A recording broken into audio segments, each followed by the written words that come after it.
নওয়াসা ইমাম হাসান হুসাইন মা যখন হারিয়ে গেলেন আস্তে আস্তে বড় হতে লাগলো, দিন জমায় কাটলো, দিন যেতে লাগলো, সময় কাটলো, আস্তে আস্তে দোনো ভাই বড় হইলো, উপযুক্ত হইলো, বিয়ে হইলো। বাবা গো এত কথা বলবো না, আমি পৌঁছে দিই মদিনা। যেমনই মদিনায় যাওয়া, তবে একটা কথা বলে দিবে রাদার, ওই মদিনার মানুষেরা ইমাম হাসানকে সবাই মানতে লাগলো। কিন্তু বেরাদার আপনারা নাম শুনেছেন, আপনারা নাম শুনেছেন ইয়াজিদ। আচ্ছা বলুন তো ভাই, ইয়াজিদ ভালো ছিল না বদমাশ? একটু জোরে বলুন। বদমাশ। ইয়াজিদের বাবা একজন ভালো সাহাবী রাসূল ছিলেন, আমিরে মাবিয়া। উনি একজন সাহাবী রাসূল। তো আমিরে মাবিয়া যখন ইন্তিকাল করছে, তো নিজের বেটা ইয়াজিদকে বলছেন, ওরে বেটা ইয়াজিদ, আমি তোমাকে গদিতে বসিয়ে গেলাম, তবে শুনো, ইমাম হাসানের পারমিশন ছাড়া তুমি কোনো কাজ করবে না। এই কথা বলে আমিরা মাবিয়া ইন্তিকাল করলেন। সকলে পড়ুন ইন্না লিল্লাহি ওয়া ইন্না ইলাইহি রাজিউন। উনি দুনিয়া ছাড়লেন। এবার ইয়াজিদ বসলো গদিতে। ইয়াজিদ ভাবলো, আমি একজন এত বড় ডন হইয়া আমি ইমাম হাসানের কথা শুনবো? জিন্দেগিতে শুনবো না, যাই হবে আমি কোনোদিন শুনবো না। কিন্তু মদিনা শরীফে ইমাম হাসানকে সবাই মানতে লাগলো, ইয়াজিদকে কেউ মানে না। তো দেখবেন ভাই, যখন কেউ কাউকে মানবে না, তো ও চিন্তা করবো ওকে দুনিয়া থেকে না সরাইলে আমাকে মানবে না। তো ইয়াজিদ ভাবলো যে আমাকে যখন কেউ মানে না, হাসানকে সবাই মানছে, তো যেমন করে হোক ছলে বলে ইমাম হাসানকে দুনিয়া থেকে সরিয়ে দিব। না থাকবে বাঁশ, না বাজবে, জোরে বলুন, বাঁশি। ইমাম হাসানকে দুনিয়া থেকে সরিয়ে দিব, তাহলে আমাকে সবাই মানবে, সবাই ভোট দিবে। ইমাম হাসানকে মারার জন্য একটা লোক ফিট করলো, যেই লোকটার নাম ছিল মারওয়ান। কি নাম? মারওয়ান। নামগুলো একটু মনে রাখবেন ভাই, কালকে আবার জিজ্ঞেস করব নাম কি হলো। মারওয়ান। ওই মারওয়ানকে বলছে, মারওয়ান তোমাকে টাকা দেবো, পয়সা দেবো, মালামাল করে দেবো, একটা কাজ করতে হবে। বলে কি কাজ? বলে ইমাম হাসানকে যদি তুমি দুনিয়া থেকে সরাতে পারো, প্রচুর টাকা দেবো। মারওয়ান বললো যে ঠিক আছে, চেষ্টা করে দেবো, টাকাওয়ালা হইতে ফের কে ছাড়বে। মারওয়ান একদিন রাস্তা ধরে হেঁটে হেঁটে চলে যাচ্ছেন, একটা বিশাল বড় জঙ্গলে গিয়েছে। শুনেন ঘটনা। যেমনই জঙ্গলে গিয়েছেন বাবা, একটা গাছের তলাতে তাকিয়ে দেখেন একজন মা ওই গাছের তলাতে বসে বসে কান্না করে। মারওয়ান বাবা ওই মেয়েটার পাশে গিয়ে দাঁড়িয়ে গেছেন। যেই মেয়েটা গাছের তলে কান্না করে, ওই মেয়েটার নাম কি বাবা? কিতাব লেখক লিখছেন, যেই মেয়েটা গাছের তলাতে আছে গো, ওই মেয়েটার নাম হইল মাইমুনা কুটনি। কারো নাম থাকলে খালা রাগিও না, না হইলে বলবে কুটনি কইছে। কি নাম বললাম? মাইমুনা কুটনি। আর কুটনি যারা হয় তাদের ফের গিরহে গিরহে বুদ্ধি হয়, সত্যি না? গিরহে গিরহে বুদ্ধি হয়। তো মাইমুনা কিন্তু গাছের তলায় কাঁদছে। মারওয়ান গিয়ে জিজ্ঞেস করছেন, মা তুমি গাছের তলায় কাঁদছো কেন? মাইমুনা বলছে, বেটারে দেখছো সবারই পাকা পাকা বাড়ি, আর আমার হলো টাটি বাড়ি।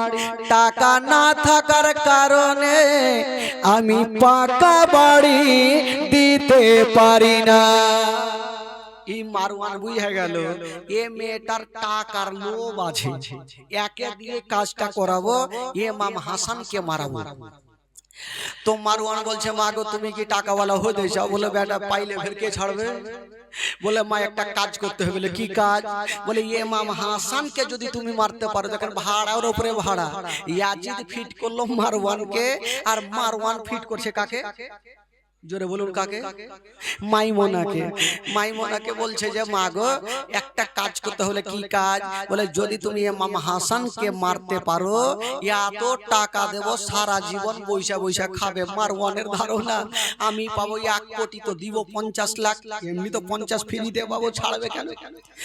তো মাইমুনা যেমনই বলেছে, মাইমুনাকে বলেছে ইমাম হাসানকে মারতে হবে। মাইমুনা বলছে বাবা যেই কথা বলে ছড় বলিও না, ইমাম হাসান এত ভালো মানুষ, ওই ইমাম হাসানকে আমি মারতে পারবো না। মারওয়ান বলছেন মা গো তোমাকে একটা রাত সময় দিলাম, যাও বাড়িতে কি বলে ভাবনা চিন্তা করো, আর কালকে সন্ধ্যার টাইমে আবার এই গাছের তলাতে দেখা করো।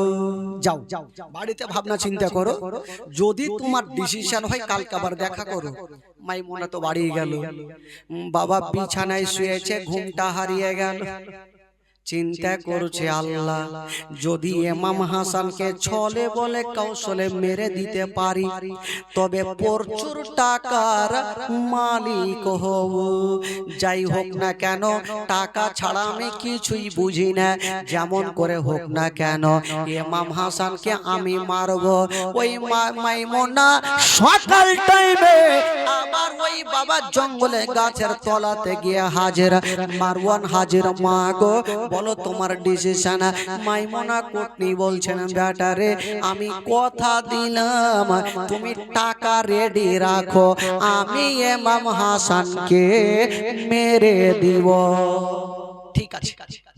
তো যারা কুটনাম করবে তাদের দেখবেন যে সম্পর্ক তৈরি করতে হবে। একটা জিনিস আছে ভাই, যতক্ষণ পর্যন্ত বাড়ির লোক শামিল না থাকবে ততক্ষণ একজনকে মারা খুব কঠিন হবে। হবে কি হবে না ভাই? বন্ধু বন্ধুকে মারে না, দেখেছেন বন্ধু বন্ধুকে মারে। মাইমুনা চিন্তা করলো যে আমি যদি মারি তবে সর্বপ্রথম ইমাম হাসানের বিবি জাইদার সঙ্গে আগে সম্পর্ক তৈরি করতে হবে। জাইদার সঙ্গে যদি সম্পর্ক তৈরি হয়ে যায় তাহলে ইমাম হাসানকে মারতে আর সময় লাগবে না। ওই মাইমুনা ছলে বলে চিন্তা করছে জাইদার সঙ্গে সম্পর্ক করব তো করব কি করে। ইমাম হাসানের বাড়ি যদি ঢুকে যায়, যদি ধরা পড়ে যায়, মাইমুনা কুটনি বাড়ির বারান্দায় বসে আছে, দেখছেন ইমাম হাসান বাড়িতে কিন্তু ঢুকছে না। ইমাম হাসান যেই বাইরে গেল মাইমুনা কুটনি ঢুকে গেল, বলছে জায়দা। জায়দা চিন্তা করছে মেয়েটাকে চিনি না জানি না, আমার নাম কেমন করে বলছে। বলছে কে আছেন আপনি? বললে তুমি আমাকে চিনবে না, তোমার স্বামী আমাকে চিনহে। দেখেন কত কুটনি, এক্ষুনি দেখলো নাই ইমাম হাসান গেল আর ও বলছে তোমার স্বামী চিনহে, তুমি চিনতে পারবে না, আমি তোমার মাসি হইলাম। তো যাকে যখন কুটুম যদি কাউরি বাড়িতে যায় তো কেউ কি তাড়াতে পারবে? যাকে মাসি যখন আপনি আমার মাসি হইলেন তো একটু বসেন। বলে বসবো না, আমি ভাবলাম এটা দিয়ে যাচ্ছিলাম, তোমার স্বামীকে অনেক দিন থেকে কিছু খাওয়াইনি দাওয়াইনি, ইচ্ছা যাচ্ছে কিছু খাওয়াতাম। যেহেতু নবীর নামাশা এত সুন্দর আলে রাসূল জান্নাতি ফুল, তো যাই মনের মধ্যে তো কোনো ময়লা মাটি নাই। বলছে আচ্ছা বলো তো তোমার স্বামী কি খেতে ভালোবাসে? বলে আমার স্বামী সব থেকে মধু খেতে ভালোবাসে। বাবা গো এই কথা বললেন আর মাইমুনা কুটনি বেরিয়ে মারওয়ানের কাছে গিয়ে বলছেন ও গো মারওয়ান তাড়াতাড়ি তুমি মধু দিয়া দাও। বাবা গো এবার মধু দিয়া নিয়ে আসা হইল আর ওই মধুতে এক প্রকার বিষ মিশিয়ে দিল। এমনই বিষ মিশালো গো মধুর রং হয় লাল, এমনই বিষ মিশিয়ে দিয়েছেন বাবা ওই মধুখানা জামের মতো কালো হয়ে গেল।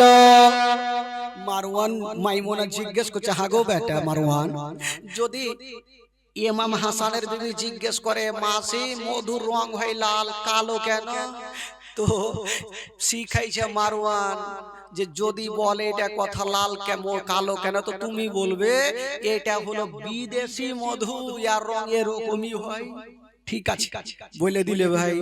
আর ওই মধুখানা নিয়ে আবার ছলে বলে কি করে বাড়িতে ঢুকবে, আবার কিন্তু রাস্তা দেখছেন। এবার হঠাৎ করে দেখছেন বাবা একদিনের ঘটনা, ওই মাইমুনা দেখলো ইমাম হাসান বাড়ি থেকে বেরিয়ে চলে গেছেন আর ওই মাইমুনা আবার জায়দা বলে ঘরে ঢুকে গেল। জায়দা তোমার স্বামী কই? ও দেখলো নাই, জিজ্ঞেস করছে তোমার স্বামী কই? বলে হাগো মাসি এখনই তো বাইরে গেল। হাইরে আমার দেখা হইলো না, যাকে মধুখানা নিয়ে আসলাম, তোমার স্বামীকে একটু দিয়ে দিও। ঠিক আছে, মধুখানা রেখে দেন, আপনি যান। বাবা গো চলে গেল। মাইমুনা বিবেরাদার বাইরে থেকে দেখছে না, এইদিকে বাবা গো সন্ধ্যার টাইমে ইমাম হাসান যেন বাড়ি ঢুকে গেল। বলছেন বেবি আমার, যদি বাড়িতে খাবার তবে আমাকে দাও। বলছে স্বামী গো বাড়িতে খাবার নেই, তবে মাসে মধুখানা দিয়ে গেছে, সর্বপ্রথম মধুখানা আপনি খেয়ে নিন। ইমাম হাসান কোনো প্রশ্ন করলেন না, মধুখানা সামনে নিয়েছেন বাবা, আঙুলে লাগাইয়া যেমনই একটু মুখে দিয়েছেন, যেমনই মুখে দিয়েছেন বাবা, মধুখানা যেমনই পেটের মধ্যে চলে গেছে, কলেজা যেন চলতে আরম্ভ করে দিল। ইমাম হাসান বলছেন বিবি রে, তুমি আমাকে বিষ দিয়েছো না মধু দিয়েছো? বলছে স্বামী গো এটা আমি জানি না, মাসি দিয়ে গেছে তাই আপনার সামনে হাজির করেছি। বলছেন বিবি রে, মনে হচ্ছে আমার কলেজা চলে যাচ্ছে, হয়তো আমি বাঁচবো না। বিবি সাহেবা কাঁদতে লাগলো। ইমাম হাসান বলছেন বিবি রে, তোমাকে কাঁদতে হবে না, দেরি করো না, আমার বিষ ঠান্ডা হবে না, যদি পারো আমাকে আমার নানার রওজাতে নিয়ে চলো। বাবা গো বিবি সাহেবা এবার ইমাম হাসানকে বুকে নিয়ে এক পা দুই পা করে চলে গেছেন। যেমনই নানার রওজাতে যাওয়া বিসমিল্লাহ বলে, যেমনই নানার রওজাতে হাতখানা দিয়েছেন, কিতাব লেখক লিখছেন বাবা, যেমনই বিসমিল্লাহ বলে হাত দেওয়া, ওই বিষখানা বাবা গো সঙ্গে সঙ্গে পানি হয়ে গেল। জোরে বলুন, বিষখানা পানি হয়ে গেল। আর মাইমুনা কুটনি দেখলো বাহিরে থেকে, আগে মা কি বিষ দিলাম পানি হয়ে গেল, কোনো কাজ হইল না। এর সঙ্গে সঙ্গে মারওয়ানের কাছে হাজির। মারওয়ান তুমি বিষ দিলে না কি দিলে? বলে কি হলো? বলে কষ্ট করে দিলাম আর খেয়ে কিছুই হলো না। বলে এক কাজ করে এবার তোমাকে বিষ দিব। এবার কিসে দিয়েছে জানেন? এবার দিয়েছিল খেজুরের সাথে। ওই খেজুর খানা আবার জায়দাকে দিচ্ছেন। জায়দাকে বলছেন জায়দা এই যে খেজুর খানা নিয়ে আসলাম। জায়দা বলছেন মাসি গো সেদিন তো মধুখানা খেয়ে আমার স্বামী খারাপ হয়ে গেছিল। তো বলছে আরে ওটা হতে পারে, বিদেশি মধু তো সবারই শরীরে শুট করে না, হতে পারে। এই যে খেজুর খানা নিয়ে আসলাম, দিয়ে চলে গেল। আবার ইমাম হাসান বাবা বাড়িতে ঢুকেছেন। বাবা একটা খেজুর যেমনই বাবা খেয়েছেন গো, সঙ্গে সঙ্গে কলেজা জ্বলতে লাগলো।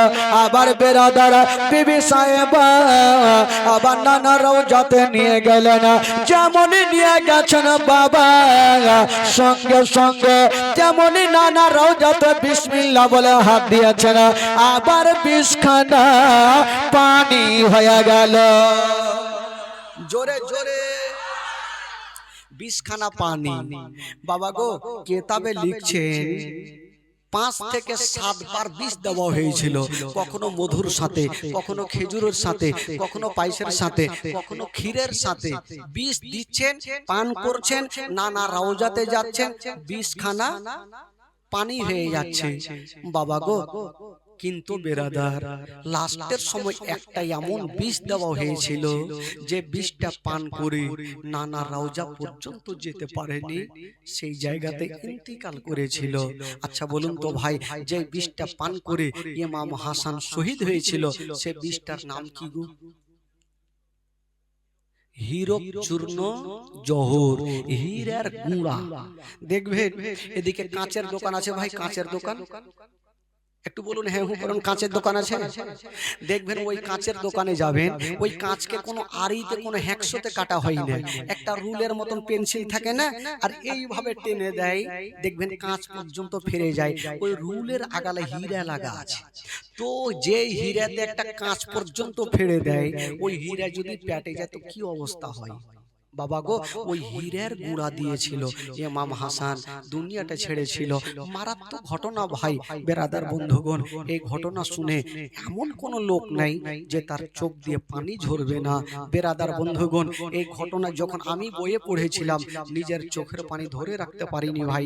আজকে আলোচনা করছি আপনাদের সামনে, একটু মন দিয়ে এই ঘটনাটা শুনবেন।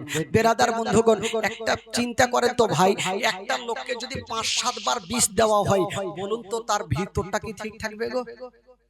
তার ভিতর এমনিতে খোল হয়ে যায়। ইমাম হাসান অসুস্থ হয়ে বিছানাতে পড়ে গেছেন। তবে ইমাম হাসান ভাই হোসেনকে ডেকে একদিন বলছেন, ভাই হোসেন, ওরে ভাই হোসেন, তোমাকে একটা কথা বলি ভাই, আমি যতদিন বাঁচব আমি আমার বাড়িতে আর আরাম করব না, তোমার বাড়িতে একটু থাকবো, বলো তুমি কি বলছো? বেরাদার ইমাম হোসেন বলছেন, দাদা গো, বড় দাদা ছোট ভাইয়ের বাড়িতে থাকবে, এটাই আর থেকে বড় ব্যাপার কিছু হতে পারে না, আমার কোনো বাধা নেই, আপনি যতদিন পারেন আমার বাড়িতে থাকেন ভাই। বাবা গো, ইমাম হাসান ভাই হোসেনের বাড়িতে থাকতে আরম্ভ করলেন। বাবা গো, ইমাম হোসেন বাবা গো বাজার থেকে কিছু ফলগুলা নিয়ে চলে আসেল, নিজের ভাবি সাহেবাকে দিচ্ছেন, ভাবি সাহেবা এই যে ফলমূল গুলা দিলাম, হুজুর যেটা খেতে চাইবে, আমার দাদা যেটা খেতে চাইবে সেটাই দিও, যাতে কোনোদিন অসুবিধা না হয়। ও বেরাদার বন্ধুগণ, বাবা তবে ইমাম হাসানের বেটা যার নাম হলো আবুল কাসিম, ইমাম হাসানের বেটা যার নাম হলো আবুল কাসিম, ওই আবুল কাসিমের মা সব সময় স্বামীর কাছে পাহারা দিচ্ছেন। ভাই, যদি কাউরির স্বামী অসুস্থ থাকে তবে বিবির মনটা ভালো করবে না, আর কাউরির বিবি যদি অসুস্থ থাকে তো স্বামীর মনটা ভালো করবে না। যখন স্বামী ইমাম হাসান সুস্থ হচ্ছে না, তো আবুল কাসিমের মা স্বামীর পাশে দাঁড়িয়ে দাঁড়িয়ে কাঁদছেন, আল্লাহ গো, আমার স্বামী কি আর ভালো হবে না? ইমাম হাসানের বিবি আবুল কাসিমের মা বহিন জাইনাবকে ডাকছেন। জাইনাবটাকে ইমাম হাসানের বহিন, এই যে বলেছিলাম না ইমাম হাসান হোসেন আর জাইনাব আর উম্মে কুলসুম, তো জাইনাবকে ডাক দিচ্ছেন আবুল কাসিমের মা, ওরে জাইনাব, এক কাজ করো, আজকে রাত্রে আমি বাড়িতে থাকবো না, তুমি তোমার দাদার কাছে বসে থাকো। কেন ভাবি সাহেবা, আপনি কোথায় যাবেন? বলছেন, বহিন, আজকে আমার স্বামীর জন্য আমার নানারাও যাতে যাবো একটু কাঁদতে, আমার নানার ওয়াসিলা দিয়ে বলবো আমার আল্লাহ যেন আমার স্বামীকে ভালো করে দেয়। বাবা গো, আবুল কাসিমের মা স্বামী যখন ভালো হয় না, জাইনাবকে বলে গেল, জাইনাব রে, আমি ফলমূল সব কিছু রেখে গেলাম, যখন আমার স্বামী তোমার ভাই খেতে চাইবে তখন তুমি সেটা দিয়ে দিও। এই কথা বলে দিয়া বাবা গো জাইনাব এক পা দুই পা করে যেন পৌঁছে গেল নানার রওজাতে। বাবা গো, এখানে ঘটনা শুনেন, নানা রওজাতে বিবি পৌঁছে গেল, কেন নিজের স্বামীর জন্য কাঁদতে গেল, আল্লাহ আমার নানার ওয়াস্তায় আমার স্বামীকে যেন ভালো করে দেয়। বিবি স্বামীর জন্য কাঁদছে, আর এই দিকে ইমাম হাসান বাবা বাড়ির মধ্যে শুয়ে একটা স্বপ্ন দেখছেন বাবা। কিন্তু বেরাদার, স্বপ্ন দেখার আগে যখন ইমাম হাসান ঘুমিয়ে গেছে, পার্শ্বে বহিন জাইনাব বসেছিল। জাইনাব দেখলো হুজুর যখন ঘুমিয়ে গেল, আমার জেগে কোনো লাভ নাই, আমিও ঘুমিয়ে যাই। ইমাম হাসানও ঘুমিয়ে গেল, আর বাবা জাইনাবও ঘুমিয়ে গেছে। ঘুমটা চলে আসলো, আর ঘুমের মধ্যে একটা স্বপ্ন দেখছেন বাবা। স্বপ্ন কি এমন দেখলো, কিন্তু বেরাদার স্বপ্ন দেখার আগে তবে একটা কথা বলে দি বাবা, বিষটা কেমন করে দিল। যখন ইমাম হাসান ঘুমিয়ে গেছে, একদিকে জাইনাব ঘুমিয়ে গেছে, ঘুমটা চলে আসলো, আর ওই নবীর দুশমন হীরার গুঁড়া নিয়ে, হীরা চূর্ণ জোহর নিয়ে যেন বাবা ঘরের মধ্যে ঢুকে গেল। কেমনই ঘরের মধ্যে ঢুকে গেছে, ওই হীরার গুঁড়া কানা বাবা কিসে দিবে? ভাতে দেওয়া যাবে না, ধরা পড়ে যাব, তরকারিতে যাবে না, ধরা পড়ে যাব, তবে হীরার গুঁড়া খানা আমি কিসে দিয়ে খাওয়াবো? বাবা গো, ওই নবীর দুশমন চতুর্দিকে তাকিয়ে দেখে, বাবা গো হঠাৎ করে একটা পানির কলসি দেখা গেল, পানির সোরাহা, কিন্তু আবুল কাসিমের মা ওই পানির কলসিতে বাবা গো সাদা কাপড় দিয়ে 7টা গিরে দিয়ে বেঁধেছিল, যদি কেউ খুলে তবে ধরা পড়ে যাবে। বাবা গো বেঁধে দিয়েছিল, কিন্তু নবীর দুশমন ভাবলো আমি হীরার গুঁড়াটা যদি পানিতে দিই তবে কেমন করে দিব, গিরে যদি খুলি তবে হয়তো ধরা পড়ে যেতে পারে, যদি ইমাম হাসানের বিবি কোনো কি বলে প্রমাণ দিয়ে যায় বা কোনো চিনহারি দিয়ে যায় তবে ধরা পড়ে যাব। ওই নবীর দুশমন হীরার গুঁড়া ওই পানিতে দিবে কেমন করে?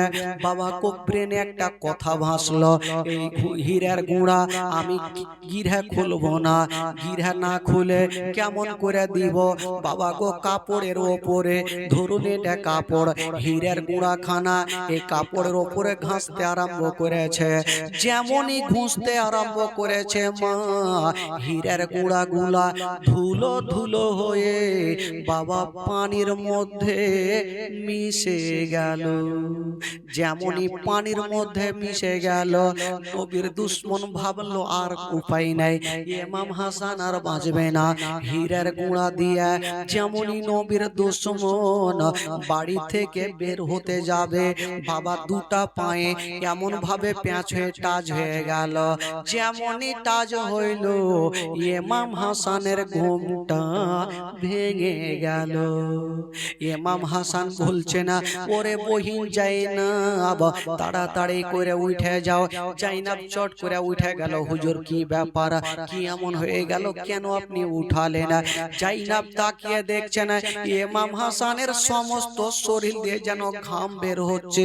ইমাম হাসান বলছেন, বহিন জাইনাব রে, তুমিও ঘুমিয়ে গেছো আর আমিও ঘুমিয়ে গেছি, ঘুমের মধ্যে আমি একটা স্বপ্ন দেখেছি। বলছে, হুজুর কি স্বপ্ন দেখেছেন?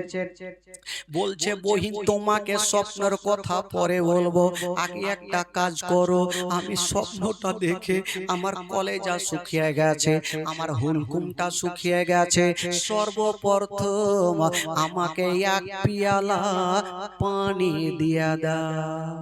জাইনাব চতুর্দিকে তাকিয়ে দেখছেন মা, কলসিতে পানি, কিন্তু সুন্দর করে মুখটা বাঁধা। জাইনাব বলছেন, হুজুর আপনি পানি চেয়েছেন, পানি দিব, তবে আপনাকে যে কলসির পানি দিব হুজুর আমি দিতে পারবো না। বলছে, কেন বহিন? বললো, হুজুর এটা হলো ঠান্ডা রাত্রের পানি, আপনি 5টা মিনিট সহ্য করেন, আমি লোটা নিয়ে যাব আর টাটকা পানি এনে আপনাকে দিব। ইমাম হাসান বিছানায় থাকলো, বাবা গো, আর জাইনাব একটা লোটা নিয়ে একটা গেট দিয়ে টাটকা পানি আনতে গেল, যেমনই একটা গেট দিয়ে পানি আনতে গেল, আর ওই দিক থেকে আবুল কাসিমের মা ইমাম হাসানের বিবি নবীর রওজাতে দোয়া শেষ করে একটা গেট দিয়ে ঘরে ঢুকে গেল। যেমনই ঢুকলো, দেখছে ইমাম হাসান বিছানায় ছটফট করে কাঁদছে। বলছে, স্বামী গো আমার, কি এমন হয়ে গেল, আপনি কাঁদছেন কেন? বলছে, বিবি আমি তোমাকে পরে বলবো, আগে একটা কাজ করো, আমাকে একটু পানি পান করিয়ে দাও। বিবি সাহেবা বলছে, স্বামী গো আমার বহিন জাইনাবকে তো আমি বসিয়ে গেলাম আর আমি পানিও রেখে গেছি, আপনাকে পানি দেয়নি? বললো, না, আমার জন্য টাটকা পানি আনতে গেছে। জাইনাব আবুল কাসিমের মা ভাবছেন, হাইরে পাগলি, এই লোকটা পানি পান করে জান ছাড়ছে আর উনি টাটকা পানি আনতে গেছে। স্বামী গো আপনি চিন্তা করবেন না, আপনি একটু দাঁড়ান, এই যে কলসি থেকে পানি আমি ঢালবো, আপনাকে অল্প পানি দেবো হুজুর, একটু গলাটা ভিজিয়ে নেবেন, তারপরে জাইনাব যখন টাটকা পানি আনবেন তখন আপনি মন ভরে পানি পান করবেন। আহ, বিবি জানে না যে এই পানি নেই, এটা বিষ হয়ে গেছে। বাবা গো কলসির মুখটা খুলতে আরম্ভ করলো, একটা করে করে 7টা গিরা খুলেছে, সন্দেহ থাকলো। ওই কলসির এক পেয়ালা পানি ঢেলে বাবা নিজের স্বামীকে দিচ্ছে, জানে নিজের হাতের পানি খেয়ে স্বামী দুনিয়াটা ছেড়ে বিদায় নিয়ে চলে যায়। জাইনাব জানে না এই পানি বিষ হয়ে গেছে। হঠাৎ করে বাবা গো এই কলসির পানি ঢেলে নিজের স্বামীকে দিচ্ছেন। স্বামী গো, আমি জানি এই কলসিতে কিছু নাই, এই জন্য নাই, আমি 7টা গিরে দিয়েছিলাম, এখন 7টা গন্তি করে খুললাম, পানিটা পান করে।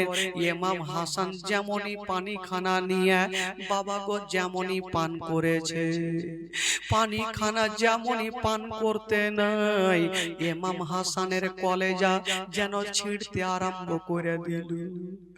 ইমাম হাসান জমিনে ছটফট করতে লাগলো, কাটা মুরগির মতো লাফাচ্ছে। ওইদিকে জাইনাব টাটকা পানি নিয়ে চলে আসিল। জাইনাব বলছেন, ভাবি সাহেবা, আমি তো এখনই হুজুরকে ভালো দেখে গেলাম, কিন্তু এখন কেন ছটফট করে? বলছে, জাইনাব রে, এই কলসির পানি হয়তো পানি নেই, এতে হয়তো কেউ বিষ মিশিয়ে দিয়েছে। জাইনাব হাউমাউ করে কাঁদতে লাগলো, আল্লাহ, হুজুর যখন ঘুমিয়ে গেছিল আমিও ঘুমিয়ে গেছিলাম, জানি না কোন নবীর দুশমনে এই কাজ করে দিল, আমি জানতে পারলাম না। ইমাম হাসান কাটা মুরগির মতো ছটফট করতে লাগলো। জাইনাব একদিকে কাঁদছে, বাবা একদিকে উম্মে কুলসুম কাঁদছে, একদিকে জাইদা কাঁদছে, একদিকে হাসান বানু কাঁদছে, সবাই হাউমাউ করে কাঁদতে লাগলো। বাবা গো দেখবেন মা, যখন কেউ বিষ পান করে দেখবেন বমি বমি ভাব হয়। ইমাম হাসান যেন বমি বমি ভাব হতে লাগলো। জাইনাব মনে করছেন, আল্লাহ, হুজুরকে আমি মাটিতে বমি করতে দিব না, আমি মাটিতে বমি করতে দিব না। সঙ্গে সঙ্গে ঘর থেকে একখানা থালা নিয়ে চলে আসিল, ইমাম হাসানের সামনে রেখেছে। হুজুর, আপনি মাটিতে বমি করবেন না, আপনি থালার মধ্যে বমি করেন। ইমাম হাসান থালার মধ্যে বমি করছে, কিন্তু কোনো খাবার উঠে আসে না, শুধু পানি পানি উঠে আসছে। বাবা গো, ওই পানি পানি উঠে আসছে। জাইনাব মনে করছেন, আল্লাহ, আমি একবার তাকিয়ে দেখি। থালা খানা নিয়ে যেমনই চোখের সামনে করে দেখেছেন, বাবা ওই থালাতে শুধু পানি নেই, শুধু পানি নেই মা, ওই পানির মধ্যে টুকরো টুকরো হয়ে কলেজা গোলা ভাসে। তার মানে বুঝা গেল ইমাম হাসানের কলেজাগুলো টুকরো টুকরো হয়ে যেন ওই পানিতে ভাসতে আরম্ভ করেছে। জাইনাব একদিকে কাঁদতে লাগলো, ওইদিকে ইমাম আবুল কাসিমের মা বলছে, ওরে জাইনাব রে, তুমি পানি দেখে কেন কাঁদছো বলো? বলছেন, ভাবি সাহেবা, আমি কেন কাঁদছি একবার আপনি তাকিয়ে দেখেন। যেমনই তাকিয়ে দেখেছেন বাবা, যেমনই তাকিয়ে দেখেছেন, দেখছেন বাবা পানিতে কলেজা গলা ভাসছে। এবার জাইনাব ভাবছেন, আল্লাহ গো, আমি কেমন করব আল্লাহ। বেরাদার বন্ধুরা, ইমাম হাসান বলছেন, বিবি রে, দেরি করো না, আমাকে তাড়াতাড়ি করে আমার নানার রওজাতে নিয়ে চলো। ইমাম হাসানকে দাঁড় করিয়েছেন, যেমনই দাঁড় করিয়েছেন বাবা, কিন্তু ইমাম হাসান দাঁড় করার পরে কিন্তু দাঁড়িয়ে থাকতে পারে না, জমিনে পড়ে গেল। যেমনই জমিনে পড়ে গেছে, ইমাম হাসান বলছে, আমি যেতে পারবো না। তবে নিজের বেটাকে ডাক দিচ্ছেন, বেটারে, ওরে বেটা আবুল কাসিম, বেটা তাড়াতাড়ি করে আমার কাছে চলে আসো। আবুল কাসিম চলে আসিল। আব্বা গো, কি হইল? বলছে, যারে বেটা যা, তোমার চাচা হুসাইনকে ডেকে আনো। আবুল কাসিম দৌড়াতে দৌড়াতে গেল আর চাচা হুসাইনকে খবরখানা দিল, চাচা গো, আমার আব্বা কেমন হয়ে গেছে চাচা, আব্বা তাড়াতাড়ি চলেন চাচা। ইমাম হুসাইন দৌড়িয়ে চলে আসিল। যেমনই দৌড়িয়ে আসেন মা, দেখছেন ইমাম হাসান একটা মুরগির গলা কাটলে যেমন ছটফট করে, দেখছেন ইমাম হাসান যেন ছটফট ছটফট করে যাচ্ছে। ইমাম হোসেন দেরি করলেন না, ইমাম হাসানকে টেনে বুকখানে লাগিয়েছে। দাদা গো কি এমন হয়ে গেল? কে আপনাকে এরকম করলে বলো না? বলছে ভাই হোসেন রে, এই কলসির আমি পানি পান করেছি বলি আমার এই অবস্থা হয়ে গেল। ইমাম হোসেন বলছে না দাদা গো, তুমি যখন কলসির পানি পান করেছো আমিও কলসির পানি পান করব। ইমাম হোসেন যেই কলসিতে হীরক চূর্ণ জোহর ছিল, ইমাম হোসেন বাবা গো ওই কলসির পানিটা নিয়েছে। কলসিটা নিয়ে যেমনই পানি পান করতে যাবে, ইমাম হাসান দেখছেন আল্লাহ আমি পানি পান করে আমার অবস্থা খারাপ হয়ে গেছে। ভাই হোসেন যদি পান করে তবে হোসেন হয়তো বাঁচবে না। ইমাম হাসান উঠে গেল, বাবা হাতে একটা বাড়ি মেরে দিল। যেমনই মেরেছে ওই পানি খানা বাবা গো কলসি খানা জমিনে পড়ে গেছে। কলসি জমিনে পড়েছে, কলসিতে ফেটে গেল, মাটি পানিতে পড়ে কি বলে মাটিতে পানি পড়ে গেল। তবে খোদার কসম পানি যত দূর পর্যন্ত পড়েছে ওই মাটি পর্যন্ত জ্বলে গেল।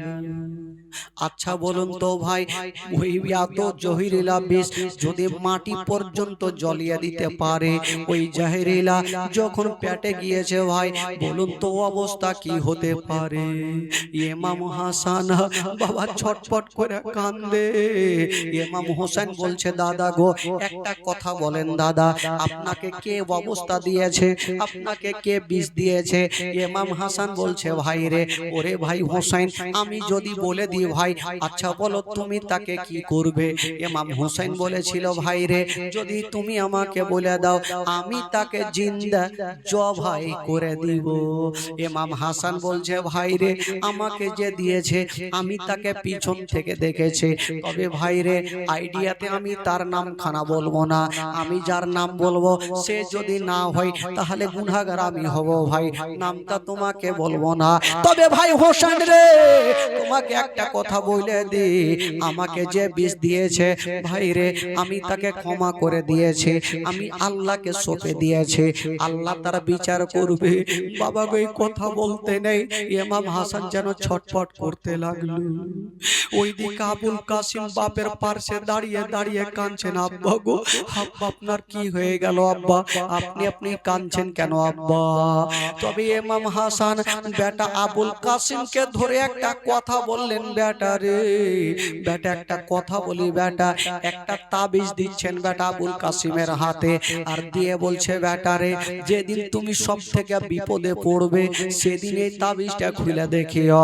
তবে বেটা একটা কথা মাথায় রাখিও, যদি কোনোদিন বেটা আগুনে ঝাঁপ দেওয়ার মতো পরীক্ষা আসে বেটা, তোমার চাচা হোসেনকে আগে ঝাঁপ দিতে বলবে না, হোসেনের আগে তুমি আগুনে ঝাঁপিয়ে যাও বেটা। তবে বেটা হোসেন কি বলে আবুল কাসিম রে তোমার চাচার কাছে তুমি থাকো, তোমার চাচা কথা মতো চলো বেটা। আবুল কাসিমকে বাবা ইমাম হোসেনের হাওয়ালা করে দিয়া ইমাম হাসান বাবা গো আস্তে আস্তে দুর্বল হয়ে গেল। ইমাম হাসান বলছে ভাই হোসেন রে একটা কথা বলো ভাই আমার শরীরের রংটা কেমন লাগছে? ইমাম হোসেন একবার গাছের পাতার দিকে দেখছে না, একবার দেখছেন দাদা হাসানের দিকে, আর বলছেন দাদা গো গাছের পাতা যেমন সবুজ আপনার চেহারা সবুজ হয়ে গেছে, আপনার চেহারা সবুজ হয়ে গেছে। ইমাম হাসান বলছে ভাই হোসেন রে তবে বুঝে নাও আমার নানা বলেছিল যেদিন আমার বড় নাতিকে বিষ পান করাবে সেদিন গাছের পাতার মতো আমার বড় নাতির চেহারা সবুজ হয়ে যাবে, সেদিন ইন্তিকাল করবে। ভাই হোসেন রে দুনিয়ার কথা মিথ্যা হতে পারে, আমার নানার কথা মিথ্যা হতে পারে না, আমার চেহারা যেমন সবুজ হয়ে গেছে ভাই রে আমি আর দুনিয়াতে থাকবো না।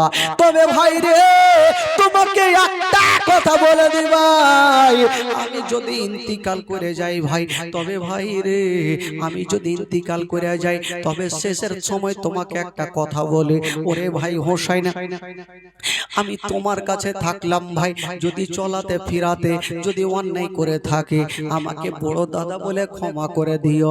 ইমাম হোসেন বলছে দাদা গো আপনি কেন আমার কাছে ক্ষমা চাইছেন? দাদা গো আমি যদি অন্যায় করে থাকি আপনি আমাকে ক্ষমা করে দিয়েন। ভাই ভাই ভাইয়ের কাছে ক্ষমা চাইছে। বেরাদার বন্ধুরা, ইমাম হাসান একবার উপরে নজর করলেন বাবা, আর নিচে নজর করেছেন, দেহু থেকে রূহ পারওয়াজ হয়ে গেল। সকলে পড়ো না, ইন্না লিল্লাহি ওয়া ইন্না ইলাইহি রাজিউন। আল্লাহুম্মা সাল্লি আলা সাইয়্যিদিনা।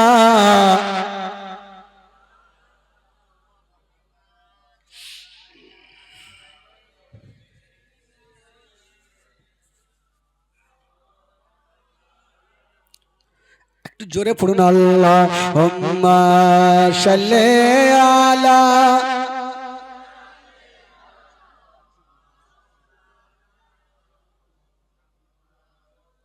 ওয়ালা আলে সাইয়্যিদিনা মাওলানা মুহাম্মদ সাল্লাল্লাহু তাআলা আলাইহি ওয়াসাল্লাম।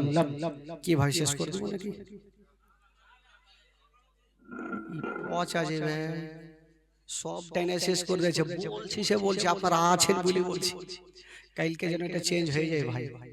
আমি আসবো না, প্রোগ্রামের দরকার নেই।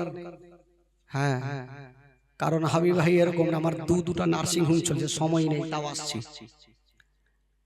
দুটা নার্সিং হোম চলছে আমার, তা এরকম পচা তো আমি ভাবছেন জীবনী করবো, ছাড়তে পারছি না, তার জন্য প্রোগ্রামগুলো করছি ভাই। এইটা যেন ঠিক হয়ে যায়। কমিটিকে বলবো, কমিটি তো 40টা কমিটি, আগে এটা ঠিক করবেন, তারপরে ফোন করবেন আমাকে। বেরাদার বন্ধুগণ, কারণ আমাদের হচ্ছে ভাই কন্টিনিউ প্রোগ্রাম না, একটাতে যদি গলা খারাপ হয়ে যায় তো দ্বিতীয় মাইক প্রোগ্রাম কি করে করব? আওয়াজ টানছে, অসুবিধা হচ্ছে। এতগুলো লোক বসে আছেন বলে আমি শেষ করছি না বা বলছি, কষ্ট হলেও একটু বলতে হবে, যেহেতু আপনারা শোনার জন্য বসে আছে।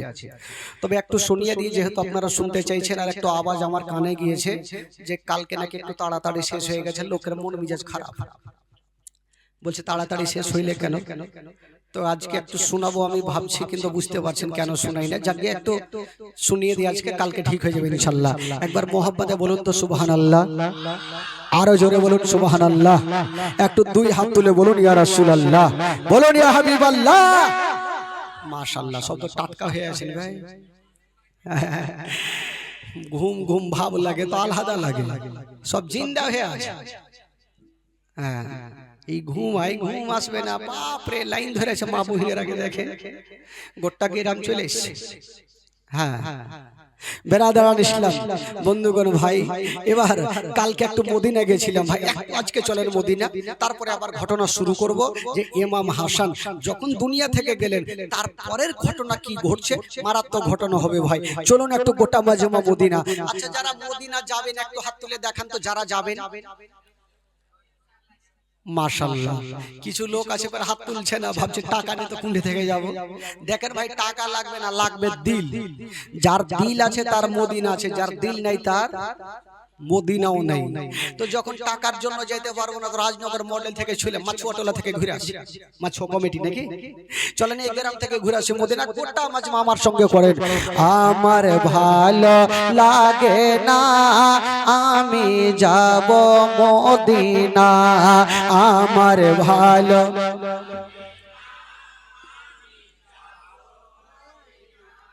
হইবে না। একটু জোরে বলতে হবে, ঈমান তাজা হবে। গোটা মাজমা বলেন, কেউ চুপ করে থাকবে না, গোটা মাজমা একটু জোরে বলেন। আমার ভালো লাগে না, আমি যাব মদিনা, আমার আরো জোরে, আমার ভালো মদিনাতে না গেলে মন শান্তি হবে না, আমার ভালো লাগে না, আমার ভালো লাগে না, মনে আছে যে আশা নবী গো হবে তোমার সঙ্গে দেখা, মনে আছে যে আশা নবী গো হবে তোমার সঙ্গে দেখা। ওগো পাখির মতো থাকে তো ডানা, পাখির মতো থাকে তো ডানা, উড়ে যাব মদিনায় আমার ভালো।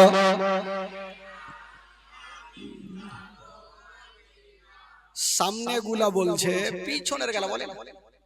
আচ্ছা আচ্ছা আপনারা বলিয়েন না তো, দেখি সামনে গুলা বলিয়েন না, স্টেজে বলবেন না ভাই, ওইটিকে দেখছি বলে কি বলে।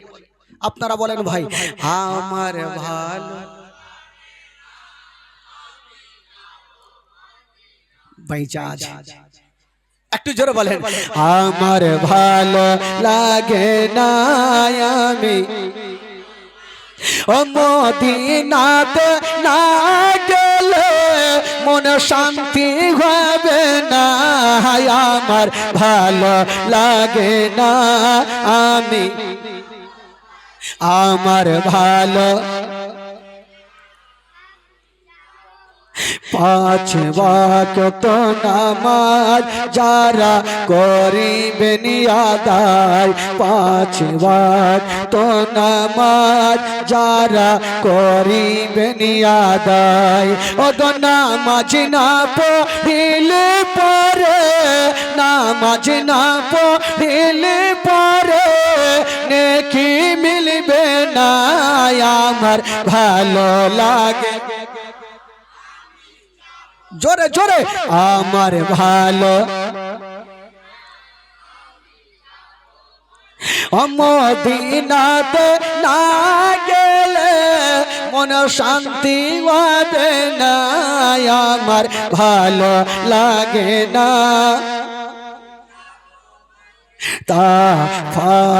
চলে এসেলাম আজ জীবনী করে, চলে এসেলাম আজ জীবনী করে, এই জীবনী না শুনিলে, এই জীবনী না শুনিলে নেকি মিলবে না, আমার ভালো লাগে। আমার ভালো লাগে না আমি যাব মদিনা, আমার ভালো। মোহাব্বতে বলুন সুবহানাল্লাহ আরো জোরে। হ্যাঁ এবার একটু ঘটনা শুনুন ভাই। ইমাম হাসান যখন দুনিয়া ছাড়লেন, ইয়াজিদ প্রচন্ড খুশি, পথের কাঁটা আর থাকলো না। ওই ইয়াজিদ পাপী বাবা গো, এবার ইমাম হুসাইনকে একখানা চিঠি লিখলো, ওগো ইমাম হুসাইন এবার তুমি ইয়াজিদের হাতে হাত দিয়ে মুরিদ হয়ে যাও। ইমাম হুসাইনের হাতে যখন চিঠি পৌঁছে গেল, ইমাম হুসাইনের কাছে একজন গভর্নর গিয়ে যখন পৌঁছে দিল, ইমাম হুসাইন বলে এক কাজ করো, আমাকে বলেছেন ঠিক আছে আমাকে একটা রাত সময় দাও, আমি ভাবনা চিন্তা করব, আমার ডিসিশন আমি কালকে জানাবো। এই কথা বলে ইমাম হুসাইন চিন্তা করছেন। বাবা গো ইমাম হুসাইন, এই যুবকেরা একটু শুনেন ভাই, ইমাম হুসাইন চিন্তা করলো যদি আমি ইয়াজিদের হাতে হাত দিয়ে মুরিদ না হই তবে যুদ্ধ শুরু হবে, আর যুদ্ধ যখন হবে তখন কত নামাজি বেনামাজি ভালো মানুষেরা কাটা পড়বে, তাছাড়া আমার নানার রওজা মোবারক ভেঙে দিবে। না আমি এ যুদ্ধ হতে দিব না, আমি আর থাকবো না এ মদিনাতে থাকবো না, আমি সকাল বেলাতে চলে যাব মক্কা। কিন্তু বেরাদার ইমাম হুসাইন বাবা গো রাত্রে বেলা সবাইকে বলল তোমরা একটা কাজ করো, তোমরা সবাই আমার কাছে চলে আসো। বাবা হালিয়ারা যারা ছিল ইমাম হুসাইনের কাছে সবাই চলে আসিল। ইমাম হুসাইন বলল ওরে আমার আলিয়ারা, তোমরা এক কাজ করো, তোমরা নিজের সামানপত্র গোলা গোছিয়ে নাও, ওরে বেটা আলী একবার রে, তোমরা সামান পত্র গুছিয়ে লাও। বেটা আলী একবার সামান গুছিয়ে লাও। ওরে আবুল কাসিম সামান গুছিয়ে লাও। আলী একবার সামান গুছিয়ে লাও। সবাই তোমরা তৈরি হয়ে যাও। বাবা গো সবাই বলছে হুজুর আপনি কোথায় যাবেন? বলছে আমি যাব ওই মক্কা শরীফে, মদিনাতে থাকবো না। যদি মদিনাতে থাকি তবে যুদ্ধ শুরু হয়ে যাবে, আমার নানার রওজা মোবারকা ভেঙে যাবে, আমি থাকবো না। সকাল বেলাতে চলে যাব মদিনা। ইমাম হোসেন বলছেন আমার আলিয়ারা তোমরা রাত্রি বেলাতে সামানপত্র গোছিয়ে লাও। তবে ইমাম হোসেন ভাবছেন আমি যাব আর শেষবারের মতো আমার নানার রওজা মোবারকটা জিয়ারত করে নিব। ইমাম হোসেন নানার রওজা মোবারকায় চলে গেছে শেষের সময়। বাবা গো আর নানার রওজা মোবারকা দেখতে পাবে না। নানার রওজা মোবারকায় হাত দিয়ে বলছে নানা গো, নানা গো আমি আপনার ছোট্ট নাতি হোসেন, নানা গো একটা কথা বলবো গো নানা। নানা গো এই মদিনা শরীফে দুশ্মন অনেক হয়ে গেছে, নানা গো আর মদিনাতে থাকবো না, নানা গো আমি চলে যাব মক্কা। বলছে নানা গো আপনি এসেছিলেন মক্কা থেকে মদিনা, আর আমি যাব গো নানা মদিনা থেকে মক্কা। নানা গো আপনি এসেছিলেন মক্কা থেকে মদিনা, আর আমি যাব নানা মদিনা থেকে মক্কা। তবে নানা গো আপনি এসেছিলেন রাত্রি বেলাতে, আর আমি যাব গো নানা কালকে সকাল বেলাতে। নানা গো আপনি এসেছিলেন আমার বাবা শেরে খোদা আলীকে সাথে নিয়ে, আর আমি যাব গো নানা আমার 22 বছরের বেটা জয়নাল আবেদিনকে নিয়া। নানা গো আমি চলে যাব গো নানা মক্কা। বাবা গো নানা রওজা মোবারক জিয়ারত করে, মার সমাধি জিয়ারত করে, এক পা দুই পা করে ইমাম হোসেন বাড়ি ঢুকে গেল। ডাক দিচ্ছেন বেটা, ওরে বেটা আলী একবার রে, একবার যাও ফজরের আজানটা তুমি একবার মদিনার মসজিদে দিয়ে দাও বেটা। আলী একবার বাবা ফজরের আজানটা দিচ্ছেন বাবা। আসলা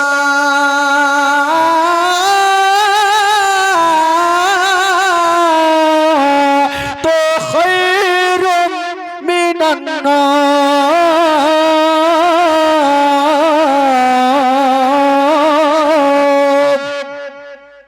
আজান দিল, নামাজ হয়ে গেল। ইমাম হোসেন বাবা গো 72 জন কাফেলাকে নিয়ে বাবা মদিনা থেকে মক্কা যাবে। তবে বেরাদারে একটা কথা বলি ভাই, যখন কোনো বাবা মা কোথাও যাবে ছোট বাচ্চা বাচ্চারাও সাথ ধরবে, সবাই রেডি হয়ে গেছে। কিন্তু ইমাম হোসেনের একটা বেটি যার নাম হলো সুগরা খাতুন, বয়স কেতাবে লিখছেন 11 বছরের বেটি সুগরা। মা গো একটু শুনেন মা, কলেজা খানা ফেটে যাবে মা। মা গো কলেজা খানা ফেটে যাবে মা। ওই সুগরা খাতুন ভাবছেন আল্লাহ আমার আব্বা আমার ভাইকে ডাকছে, আমার মাকে ডাকছে, আমার বহিনকে ডাকছে, কিন্তু আমাকে কেন ডাকে না? ওই সুগরা খাতুন বাবা গো জ্বরে জ্বালাতে বিছানাতে পড়ে আছে। ইমাম হোসেন সবাইকে নিয়ে রেডি হচ্ছেন বাবা, আর সুগরা খাতুন জ্বরে জ্বালাতে উঠতে পারে না। 11 বছরের বেটি কাঁপতে কাঁপতে উঠে গেল। বাপের হাত ধরেছেন, আব্বা গো আপনি আমার ভাইকে ডাকছেন, আমার বোনকে ডাকছেন, আমার মাকে ডাকছেন, কিন্তু আব্বা আমাকে কেন ডাকেন না? আব্বা আপনি আমার সবাইকে ডাকছেন, কিন্তু আমাকে কেন ডাকছেন না? ইমাম হোসেন বলছেন বেটি রে, ওরে সুগরা খাতুন, তোমার গায়ে অত্যন্ত জ্বর লেগে আছে রে মা, এত দূরের রাস্তা তোমাকে নিয়ে যাওয়া যাবে না মা। সুগরা খাতুন বলছেন, হাব্বা গো, আমাকে একাই কেমন করে ফেলে যাবে না হাব্বা, আমাকেও সাথে করে নিয়ে চলে না বা আমিও যাব। তবে আব্বা গো, আমি কথা দিলাম আব্বা, রাস্তার মধ্যে আপনাকে আমি বিরক্ত করব না গো আব্বা। বাবা গো, বাবা যখন কোথাও যাবে ছোট্ট বেটা বেটি, বাবা জিদখানা ছাড়বে, বাপের সঙ্গে যাওয়ার চেষ্টা করবে। সুগরা খাতুন বলছেন, আব্বা আমাকেও সাথে করে নিয়ে চলেন আব্বা, আমিও আপনার সঙ্গে যাব গো আব্বা। ইমাম হোসেন বলেছিল, মা তোমাকে নিয়ে যাওয়া চলবে না রে মা, তোমার গায়ে জ্বর অত্যন্ত, তোমাকে নিয়ে যাওয়া যাবে না। ওই সুগরা খাতুন বলেছিলেন, আব্বা আমাকে যখন নিয়ে যাবে না আব্বা, তবে একটা কথা বলবো আব্বা। আরে বেটি, এই যাওয়ার সময়তে তুই কি কথা বলবি মা? সুগরা খাতুন বলছেন, আব্বা গো, আপনি যখন আমাকে নিয়ে যাবেন আব্বা, তবে আমার মাকে আমার কাছে রেখে যান। আরে বেটি, তোর মাকে তুই কি করবি?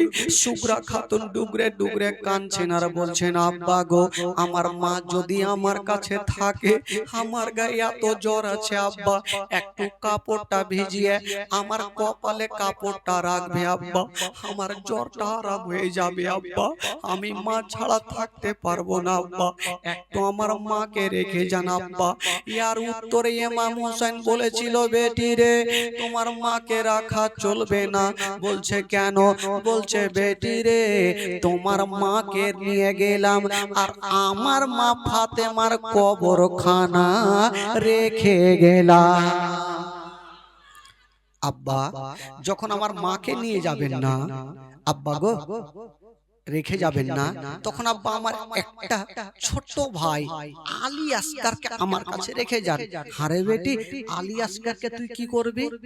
বলছেন, আব্বা গো, আমার ভাই আলী আসগার যদি আমার কাছে থাকে, আমি বুকে নিয়ে একটু মদিনার গলিতে ঘুরে বেড়াবো, আমার ভাই আলী আসগারকে আমি আদর যত্ন করব, গালে মুখে চুমা খাবো, আমার আলী আসগারকে দেখে আমার মনটা শান্তি হবে, সময়টা পার হয়ে যাবে।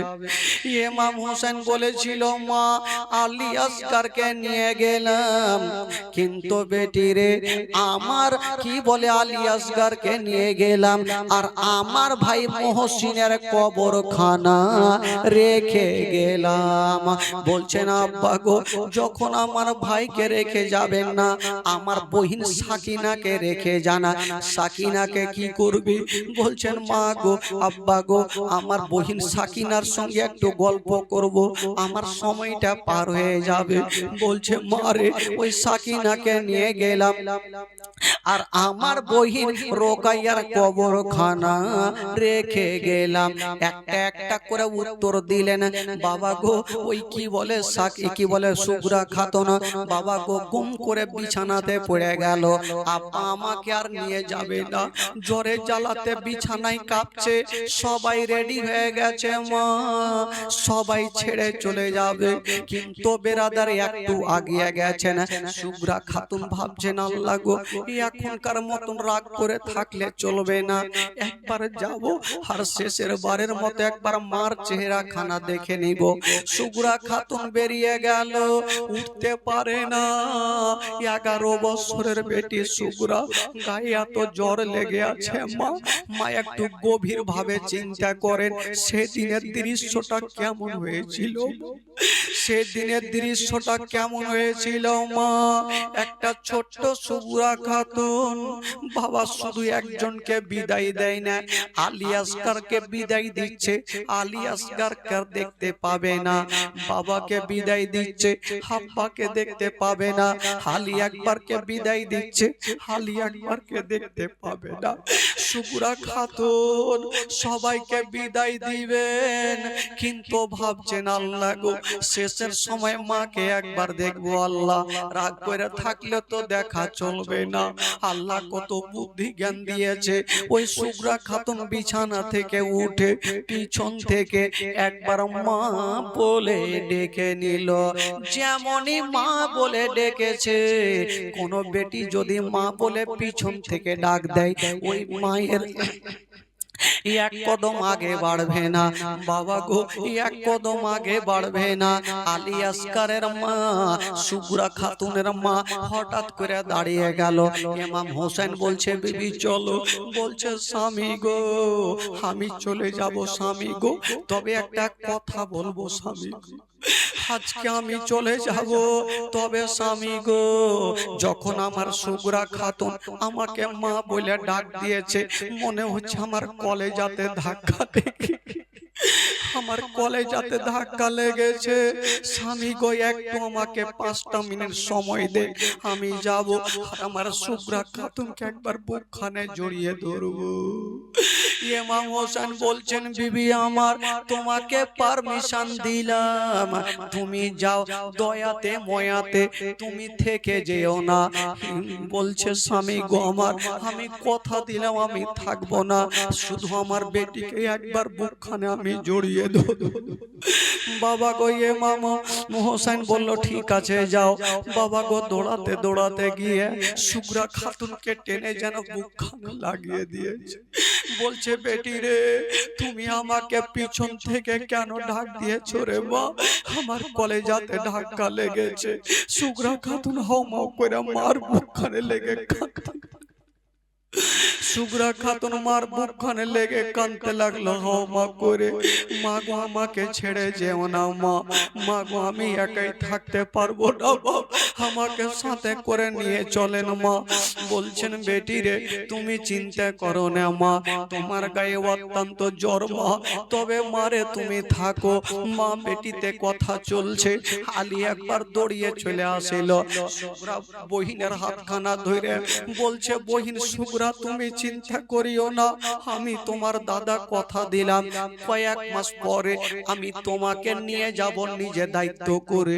বহিন আমরাকে বিদায় দাও। সুগুরা খাতুন বলেছিল মা, মা গো তুমি থেকে যাও মা, আমাকে ছেড়ে যেও না মা, মা গো দেখো আমার কপালে হাত দিয়ে দেখো বাবা। মার হাতখানা নিয়ে বেটি নিজের কপালে দিয়েছে, মা গো আমার হাতখানা দিয়ে রাখো মা। যেমনই মা হাত দিয়েছে বাবা এত জ্বর লেগে আছে।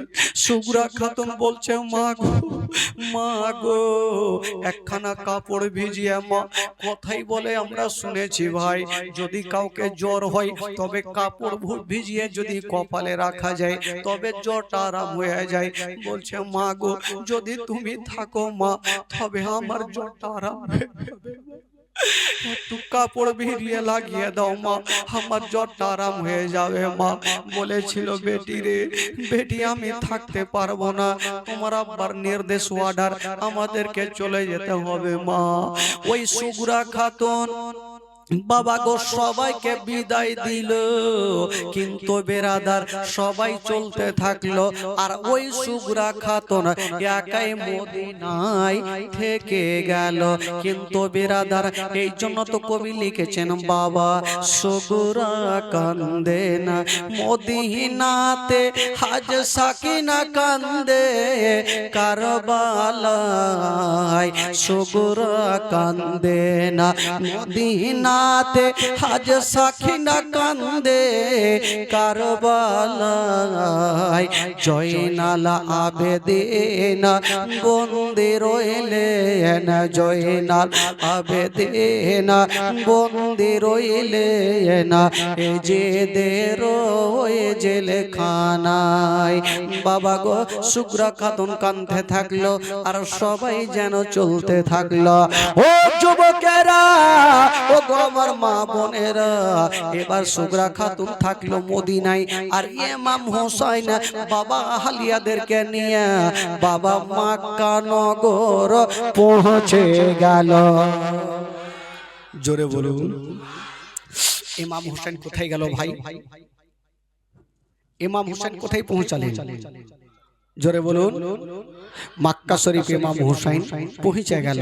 বাবা গো মক্কাতে থাকতে লাগলো, কিন্তু বেরাদার ইমাম হোসেন যে মক্কায় পৌঁছে গেল এই খবরখানা কুফা শহরে পৌঁছে গেল। কুফার লোকেরা ভাবলো যে হ্যাঁ গো, আমরা শুনেছি ইমাম হোসেন মক্কাতে পৌঁছে গেল, যদি ইমাম হোসেন মক্কাতে না থেকে আমাদের কুফাতে চলে আসতেন সব থেকে বেশি ভালো হইতো, কারণ ইমাম হোসেনের হাতে হাত দিয়ে আমরা মুরিদ হয়ে যেতাম। বেরাদার বন্ধুগণ ভাই, এই করে কুফার মানুষেরা চিঠি লিখতে আরম্ভ করলেন ইমাম হোসেনকে। একখান করে করে 150 খানা চিঠি লিখলেন। কয়খানা ভাই? জোরে বলেন কয়খানা? 150 খানা চিঠি লিখলেন। কবি লিখেছেন বাবা 150 খানা চিঠি দিয়া কোফাদাকে ধোকা দিয়া, 150 খানা চিঠি দিয়া কোফাদাকে ধোকা দিয়া, আবার তারাই শহীদ করে তো এজিদের চরণ, ইমাম হোসেন শহীদ হলো নানার উম্মতের কারণ, ইমাম হোসেন শহীদ হলো নানার উম্মতের কারণ। 150 খানা চিঠি দিয়া কুফাটাকে ধোকা দিয়া, 150 খানা চিঠি দিয়া কুফাটাকে ধোকা দিয়া, আবার তারা শহীদ করে তো এজিদের চরণ, ইমাম হোসেন শহীদ হলো নানার উম্মতের কারণ, ইমাম হোসেন শহীদ হলো নানার উম্মতের কারণ। মোহাম্মদে বলুন সুবহানাল্লাহ। বাবা গো এবার বন্ধুগণ ভাই 150 খানা চিঠি কুফার মানুষেরা ইমাম হোসেনকে লিখলো। ইমাম হোসেন 150 খানা চিঠি পড়ছেন, ফেলে দেন না, একটা করে পড়ছেন আর পকেটে জমা রাখলেন। বাবা গো এই যে চিঠিগুলা দেওয়ার পর কি হবে আবার কালকে আপনারা সেখান থেকে শুনতে পাবেন। বেরাদার বন্ধুগণ সকলে দাঁড়িয়ে যান আর সালাত সালাম পড়ুন।